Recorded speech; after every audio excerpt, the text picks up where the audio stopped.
Hey, good morning, everybody. Thank you for being here. Today I'm joined by Rear Admiral Bill Byrne. He's the Vice Director of the Joint Staff, and we're excited to have him as our Joint Staff briefer.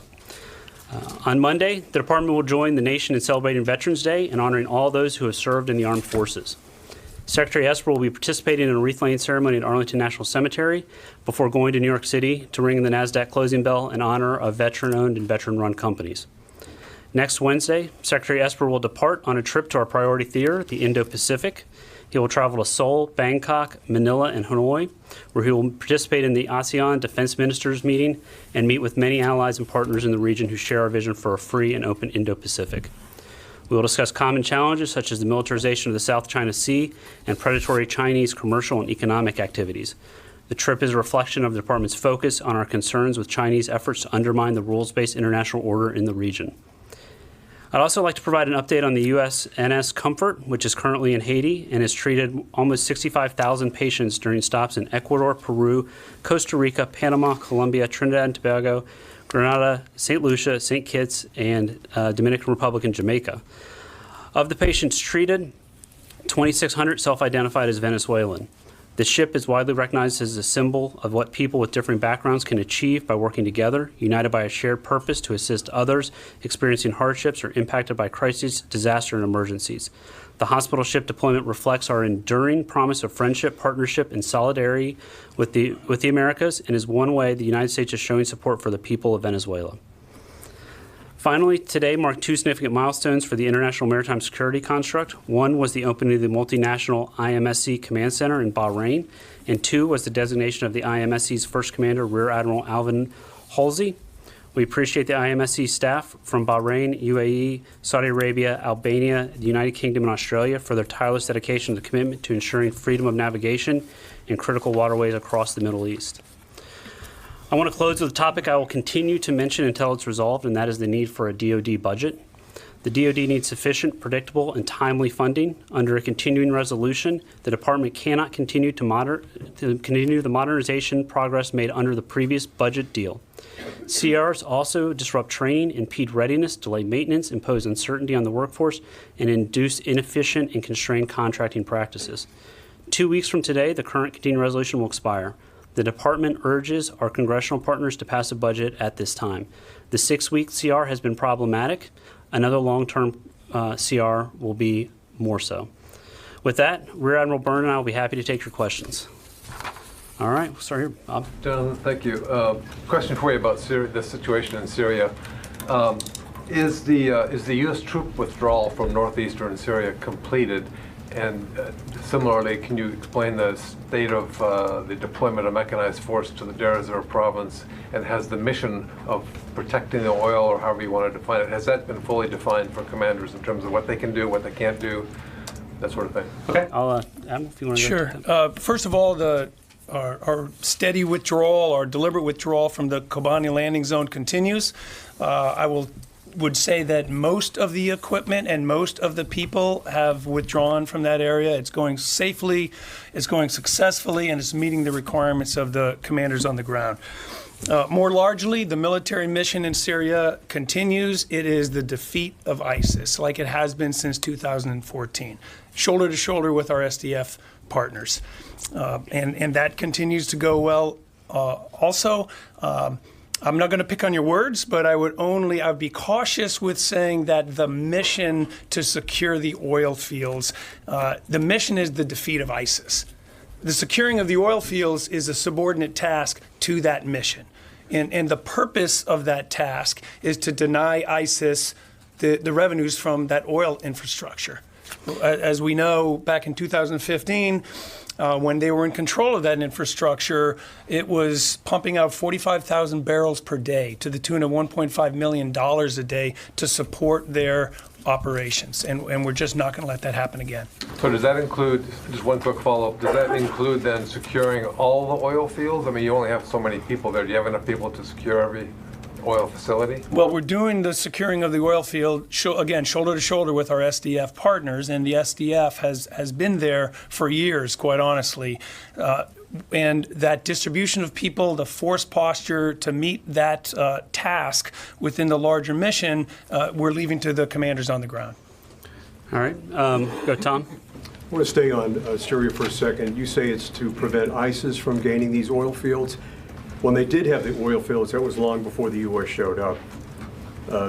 It's now a guerrilla movement. They have no armor. They have no aircraft. Do they have the capability to actually seize oil fields? And isn't this really about Russia and Syria seizing those oil fields? Well, they certainly had the capability and the capacity to do so back in 2014 and 15. And our force posture, whether it's mechanized, whether it's foot soldiers, and everything in between, is meant to prevent that from happening again. And I think we don't want to lose sight of, as the Admiral mentioned, the impact of when ISIS had access, $1.5 million a day, $500 million a year, that they were able to fund operations not just in Syria, not in the region, but throughout Europe and throughout the world, and we want to prevent that from happening. Just continue on that. How can a guerrilla force seize those oil fields with no armor, no aircraft, and AK-47s? Can you explain that? I think what we would say from initially, and I think the Admiral's hit on it, is if you look at where ISIS is today, we want to prevent a resurgence. We want to prevent them from growing their force and making sure that they do not have the ability to get back to that place to where they have forces, they have the necessary force posture to be able to take that back, and this is part of that process. So, Can I follow up on this? Sure. Yeah, so I have a question on Syria and one on Iraq, if I may. So President Trump announced at least a couple of times the defeat of ISIS in Syria. Kurdish forces, I believe back in March, they said they liberated all the areas in Syria 100% from ISIS, and yet the Pentagon still thinks that seems some kind of imminent threat of ISIS regrouping in that region. Can you be more specific? Where are they located, and what are the numbers, and how can they regroup to go back to that area? Because, I mean, as my colleague said, it seems the aim, at least many are reading into this, that the aim is to preventing the Syrian regime and Russia from gaining control. And on Iraq, so I don't interrupt you, are you able to verify whether or the weapons that the Pentagon is providing to the Iraqi security forces have been used or are being used against peaceful protesters in Iraq? So, take your first question. With regard to ISIS, what the president stated and what we've said is that the physical caliphate, the physical ownership and control of land has been defeated. We have not said that ISIS as an ideology and ISIS as an insurgency has been eliminated. We're going to continue that, and we're going to continue that effort. But they've moved to a position where they are doing clandestine and insurgent operations, but they still have an eye with trying to grow that back. And our steps are to prevent that. One of the ways they would be able to grow that back is by obtaining access to revenue, including the oil fields. With regard to your question on Iraq, I don't have any information on that. We have very stringent use requirements, end user requirements with those that we provide military weapons to in our sales, and we would investigate any allegation that the weapons are being used inappropriately, not in the manner in which they were intended to. Hold on one second. And so, and not in the manner we intended them to. But I will say that when the Secretary was in Iraq a few weeks ago, we sat down with both the foreign minister and the prime minister. The protests were discussed, and our concern and help and are seeking assurances and that the peaceful protests would be observed peacefully and be able to continue. But at the same time, we're there at the invitation of the Iraqi government. And we're not going to be interjecting ourselves into their domestic political process. So, Jennifer. Two questions. Are the Turks in breach of the ceasefire agreement, and are there instances of that ceasefire agreement being broken by either side?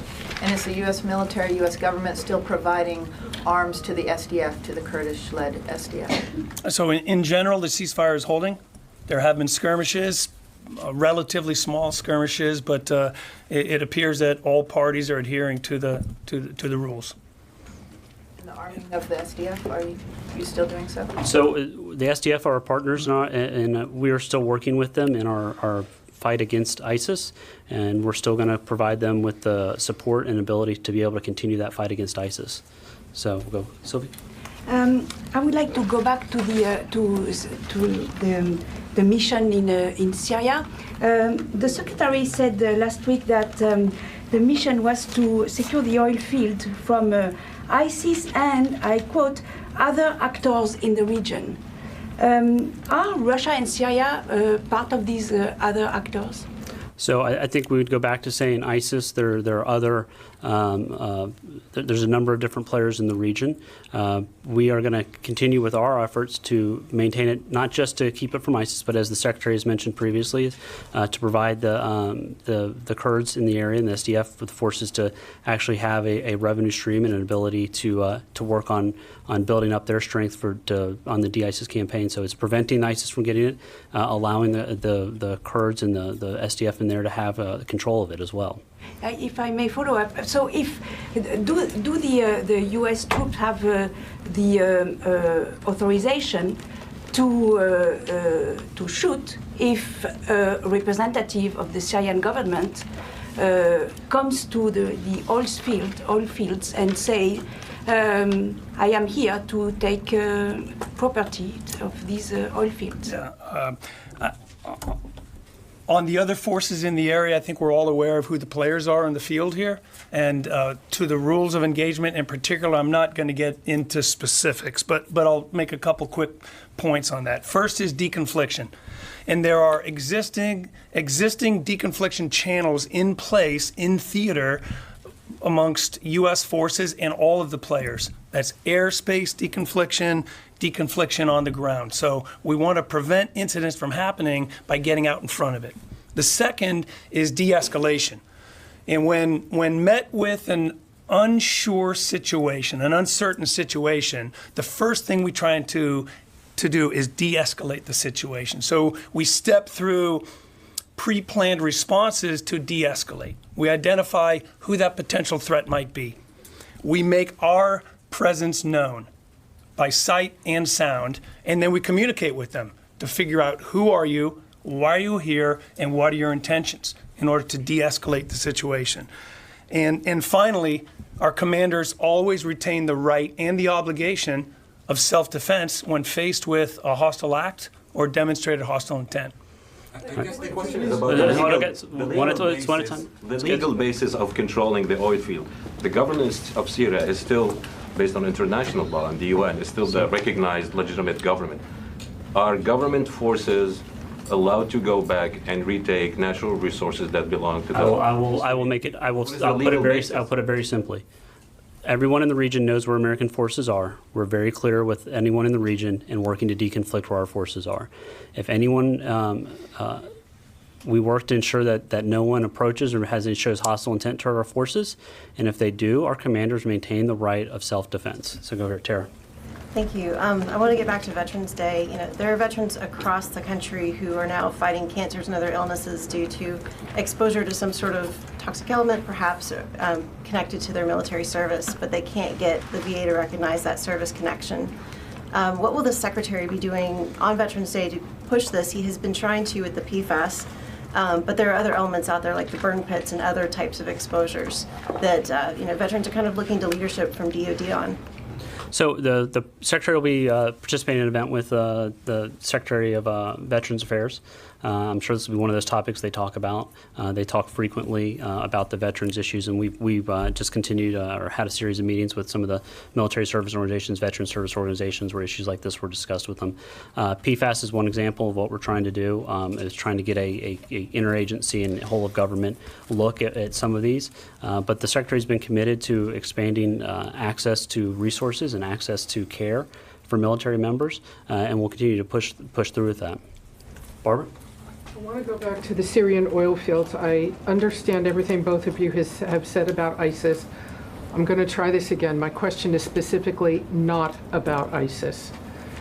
When Secretary Esper was asked if his phrase "and others" included denying, preventing access to Russian and Syrian forces, not self-defense, denying and preventing access to Russian and Syrian forces, if that was included, he said, yes, it does include that. The President has said that the U.S. is taking the oil and controlling the oil. My question is, what is the legal basis for the U.S. military to be involved in taking and controlling oil, as the president has said, and denying access to Russian and Syrian forces? This is, again, completely separate from the ISIS question you've repeatedly talked about. I'm asking this very specifically. So, Barbara, I would refer you back to the fact that all of our operations in Syria are done under the Commander-in-Chief's authorities with regard to protecting Americans from terrorist activity, including de-ISIS. And despite the effort to decouple the de-ISIS mission from this, that is what this is about. Our efforts in the region in preventing ISIS from taking the oil, keeping the oil fields in a place where the SDF is able to use them for funding for their de-ISIS efforts is part of that mission. What is the legal basis for the United States military to take and control the natural resources inside the boundaries of another country? And as I just said, the legal basis for this comes under the Commander-in-Chief's authority for us to be conducting counterterrorism efforts against de-ISIS. And I get your point, and you're trying to decouple the ISIS issue from the Syria issue, but it is not a decoupled issue. Our efforts in the area are focused on our de-ISIS mission, and we'll continue with that. So, Laura? Hey, so my question, continuing on the Syria topic, is about the mechanized forces and the number of troops that you have guarding the oil fields. Why is it necessary? Can you just spell out to us to have tanks, National Guard troops, all these people, as at the same time we're bringing special forces out of Syria, we're putting new, different forces in. So why is it necessary to have this kind of large mechanized force in the oil fields now when we weren't doing it before? So the mix of forces is at the discretion of the commanders on the ground. Specifically with respect to armored vehicles, two reasons. One is mobility. They've got wheels and they go fast. And the second is force protection. It's armored based on the threat. Okay. But we weren't doing that before, so why do we need them now? So I would say that conditions on the ground have changed. I think one thing we've all seen from Turkey's destabilizing movement into Syria is that things have changed. There's now a larger number of players on the field. There's a larger number of militaries operating. You have ISIS, you have the SDF, you have Turkish-supported opposition groups, you have Syria, you have the Russians, you have the Turks. You have a large number of people. So the commander's made a determination that for his mobility and force protection needs to ask for these mechanized forces, and that is what the Secretary has authorized to be sent to the region. Sorry, again, as everyone has been asking, if the threat is ISIS and ISIS is going away, then why do we need more force protection? I'm not sure ISIS is going away yet, and that's why we're there, to help them go away. And those forces are needed, that equipment is needed based on the discretion of the commanders to ensure that mission is completed. Bill? So Turkey is saying that the SDF have not left the 30-kilometer area. Is that correct? Are there, as the U.S. is still getting out of that area, are there SDF sort of attached to the U.S. forces up there that you're aware of? And then back to this, did you just say, just to be clear then, did you just say that some of these mechanized forces are there to dissuade Turkish forces? Or I thought I heard that. What I was saying was force protection. So there is a lot of conflict. There's a going on in the area, and in an area where you have a number of different armies operating and having battles taking place or skirmishes taking place, the commanders made a request for force protection assets. But to your original question, we're not in the security mechanism zone in the same manner we were previously, so we don't have the same level of visibility into where all of the SDF forces are. We are not responsible for enforcing the Sochi agreement or the ceasefire, so I don't have the visibility into that issue. But you're not aware of any SDF partners, folks partnered with the U.S. in that area? I'm not aware of that, but I'm just saying I don't have the full visibility onto it.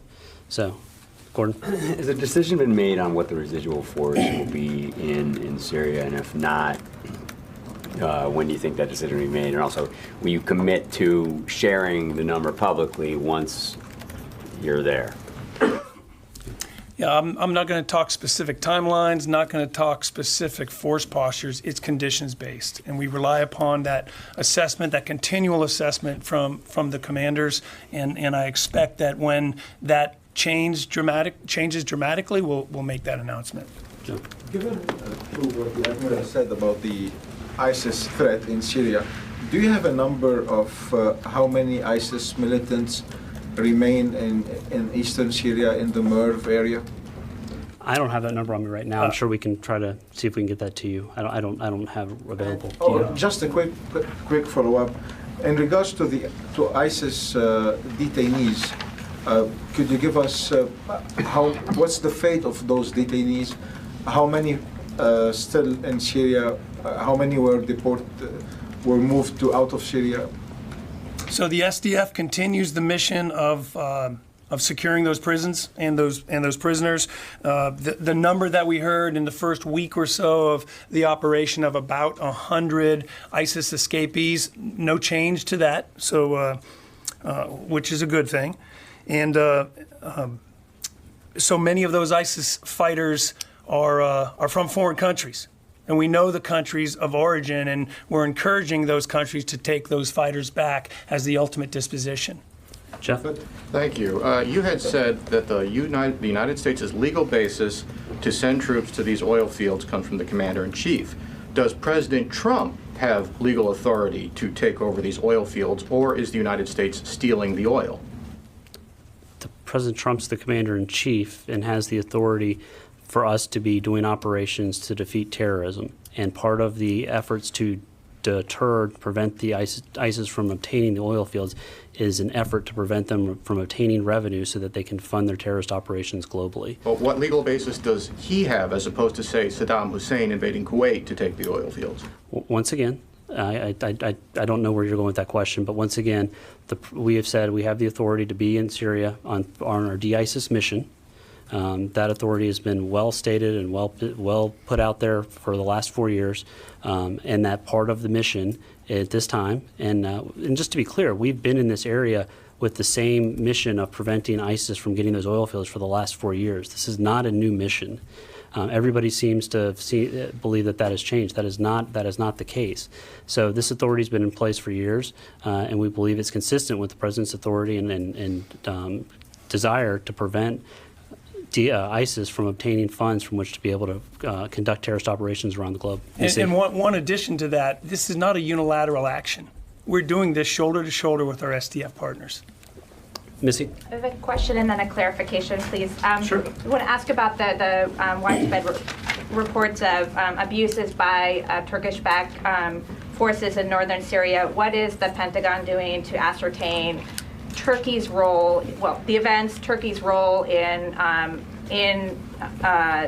the events that have been reported, and what would be the possible impact to the U.S. relationship with Turkey given the fact that Ankara is arming and funding those forces? And then the clarification regarding the movement of forces from Syria to Iraq. Is the U.S. operating under the timeline of 4 weeks that the Iraqi government referenced for getting those forces out of Iraq? So your first question, we are aware of allegations of alleged war crimes taking place at the hands of some individuals operating in Syria. Any information that we come into about that, we share that with the authorities that should be held accountable for it. And so what we have done and what we'll continue to do, and the Secretary has raised this issue with his counterpart, is reaching out to the Turks. We'll provide them with information that we have about what we believe is taking place, and we expect them to investigate it. We expect them to hold those people to account, and we'll continue to push that with them. With regard to your second question, the timeline, we're moving through that. I don't know if you have an update on the timeline, but we're in Iraq at the invitation of the Iraqi government. The Secretary had meetings with the Prime Minister and the Defense Minister when we were in Iraq. We've committed to working with them on a timeline. I don't believe that there has been an agreed upon exact end date because they're committed to the de-ISIS mission as well, and they know that some of the forces that we're moving through are going to be helpful into that mission. Okay, and just to clarify, so if Turkey doesn't do anything in regards to these alleged abuses, what happens then? Will the United States take any action vis-a-vis Turkey? So that's a diplomatic question. I would refer you to the State Department, but we are going to continue to ensure that they understand our belief that they are to be held accountable for those forces which they have command and control over, and we'll continue to push that back there. Question about the CR and the budget. So obviously it's not ideal if the CR is extended, but it's happened many, many years in a row. The department in the past has crafted a list of anomalies or exemptions for programs that they say are urgent and need to be funded even though the CR is underway. We've got a good sense now from the services what programs will be disrupted. Are you working now on a list to ask for exemptions for some of those higher priorities? So we're going to continue to work with Congress and to let them know the ones that we think are most imperiled. I actually have a list here if you'd like me to read it, but it sounds like you've already gotten one. So, but we are working with Congress to make sure that they're aware of the ones that we think are most important. We would like to see Congress find ways in the CRs to fund those, but the bottom line is that a CR top to bottom is debilitating. Whether it's readiness, we lose buying power, we lose predictability with our contracting, we lose our ability to do training exercises. So we can pick little pieces out of it to try to put a finger in the dike and plug the worst problems, but overall there's a budget deal in place, and we need to be starting our efforts to retool the military to focus not only from the fights we're in right now, but to focus on the China and Russia fights coming up. But this being a planning organization, though, and to clarify, are you saying what you've got up there is the list of what you're going to seek exemptions for, or just no. the list of what's disrupted? This is the list of what's been disrupted. Okay. So. And is the looking for the exemptions still? We have ongoing conversations with the Congress about the things that need to be dealt with. For one example, Space Force, a CR does not allow us to create Space Force. That's been a priority. It's something that we've been moving on that path and we would like to continue to get to. Yes, ma'am. Thank you, sir. On South Korea, will U.S., United States and South Korea joint military exercise restarting next month? What size will it be, this exercise? So fortunately, we have the former commander of U.S. Naval Forces Korea here to answer that question. Thank you. Yes, sir. The most important thing to us in the Korean theater is maintaining readiness, being ready to fight tonight. So a year ago, we canceled the exercise Vigilant Ace, and that was based on the environment on the peninsula at the time. This year, we're conducting a combined flying event, U.S. and ROC Air Forces, and General Abrams and his ROC counterpart are charged with ensuring that we're conducting the right number of combined events, the right type of combined events in order to maintain that readiness, maintain that integration so that we're ready to fight tonight, while allowing our diplomats the space and the room to continue negotiations with North Korea. So what size will be this? I'm not going to talk specific force numbers, specific airplane numbers, but it's a reduced scope from the former Vigilant Ace exercises, but it meets all the requirements of the ROC Air Force, the U.S. Air Force to ensure readiness. Thank you. I have a question about the military information sharing agreement between Japan and South Korea. GSOMIA. Yeah, GSOMIA, yeah. It will officially expire at the end of this month, but the U.S. has argued that it's very important framework for the trilateral security cooperation. Then, did you make any progress so far to maintain this framework? And are you confident that the South Korea will renew this agreement in the end? So we've tried to work around some of this with regard to being able to do some of the bilateral information sharing between each of us to try to keep going through it. But I will say that on GSOMIA, it's been a topic that the Secretary has raised with his counterparts from Japan and Korea persistently as this issue has come up. We're hopeful, we're optimistic, we're going to continue to push on it. I can practically guarantee that it will be part of our conversations when we're in Korea next week. But it's something that we would like to see resolved so that all of us can focus on the biggest threats in the region, which is North Korea's activities and then the Chinese efforts to destabilize the region. So, Hi. General Mazloum yesterday said the SDF is resuming its joint program of work with the coalition to combat ISIS and securing infrastructure of northeastern Syria. According to current stage and new developments on the ground, can you translate that into what does that actually look like? now on the ground? Well, my initial reaction is they're in the fight, shoulder to shoulder, SDF, U.S. forces, defeat ISIS as the mission. In terms of, let's go back to 3 months ago and before Turkey's hand came into play. So what does that look like today? So from my perspective, what it means that they're less distracted. There is hopefully we're getting to a steady state in the area. The ceasefire will hold, and the SDF can re-engage with U.S. forces in the defeat ISIS mission. Yes, sir. In terms of infrastructure, if I could just ask regarding the oil fields, how long can the U.S. Maintain a protectionist posture, considering that this administration has made so clear that they want U.S. forces out of Syria writ large? Is it a case of faith in the SDF taking over and holding it? What mechanism? What's your bar? Well, so I think you've hit on one of the president's objectives, and one of the things that he's mentioned is the desire to have troops come out of the area. But he's also espoused underlying themes and underlying desires such as the defeat of ISIS. And so we're committed to that, and we're committed to staying in the region. We're committed to, in this particular case, having troops in Syria in a way that helps us continue the de-ISIS mission as long as we believe it's necessary. Sir. Sir, what is the status of the oil fields right now in Syria? Are they pumping?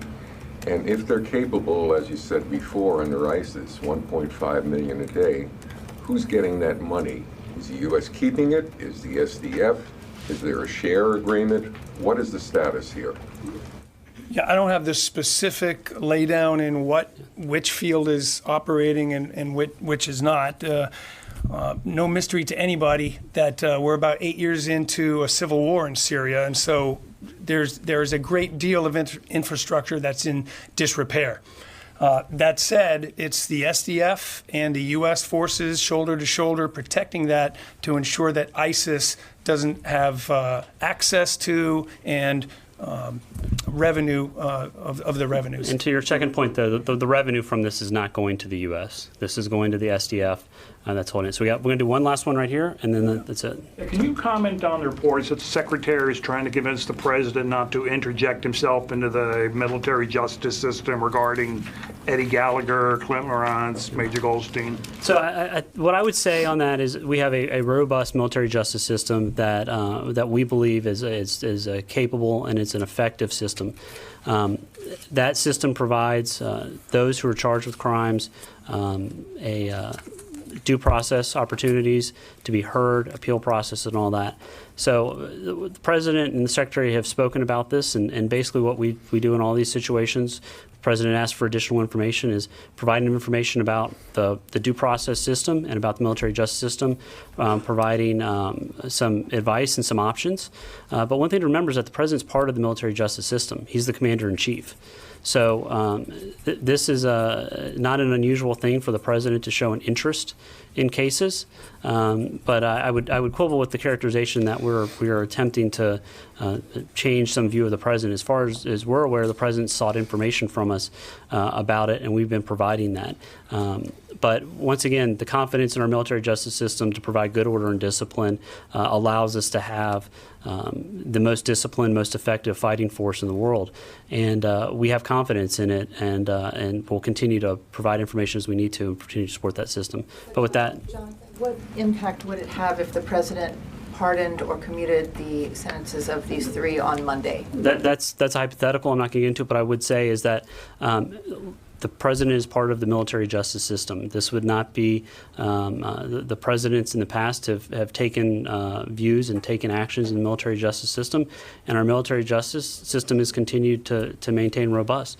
The military is one of the most respected organizations in the entire government, and we have agreements with more than 100 countries to have our forces in country, and part of that is because our allies and partners know that our people will be held to account for their actions and their behavior. So we are confident that will maintain going forward, and we're going to continue to improve our system and make it better. but we're confident that we have a strong system that allows us to maintain good order and discipline. All right, guys, thank you very much. Thank you.